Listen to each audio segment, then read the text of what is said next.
All right. So let me piggyback what I just said on top of what you just explained.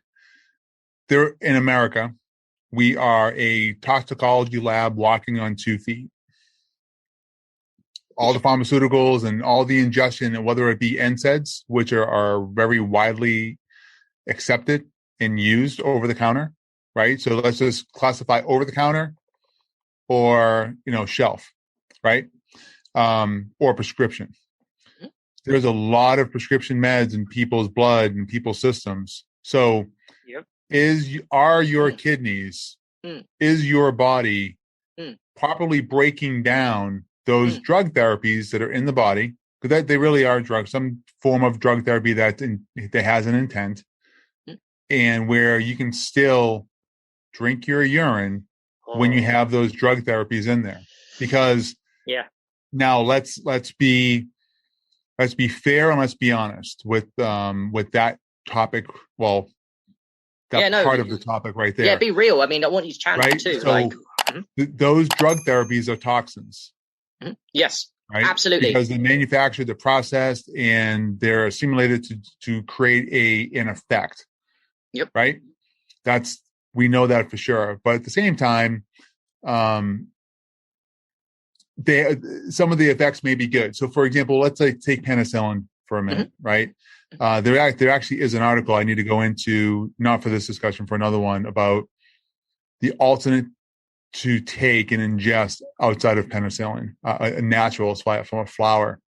So, what happens to your body when you excrete, when you pee, and you have that type of toxicology in your body? Like, what are you? Are you supposed to let your body filter out for a few days first? Like, what happens there? This is a good question. Like, there's no definite answer to urine therapy. I'll give you my opinion and my experience and what I've learned so far. So listen, I'm not going to lie here and say to you that your waste products of medication actually do choose the channel primarily for whatever reason of the urine. So that might confuse people and think it's where all of the waste comes from. But anyway, so we agree definitely, because you do urinalysis of people that athletes, don't they, to see if they've taken stuff they shouldn't.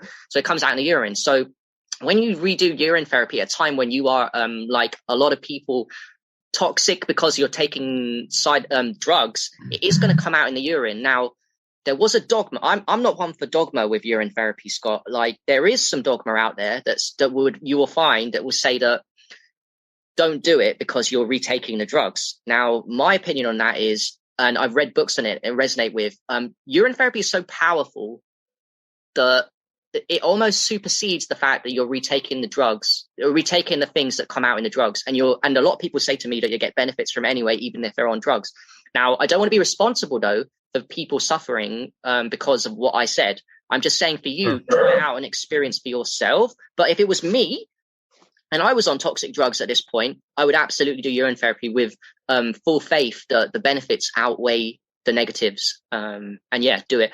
But then it goes on to a whole different topic, which maybe we can get into with the aged urine, which is even more powerful. And when it comes to aged urine, okay, get this. You want me to blow your mind? Yep. Okay, so that's an issue with fresh urine, that it definitely does come out. Now, this is something that we learned in the community with aged urine. When the urine sits in a bottle, open or contained, it ages by itself. How long?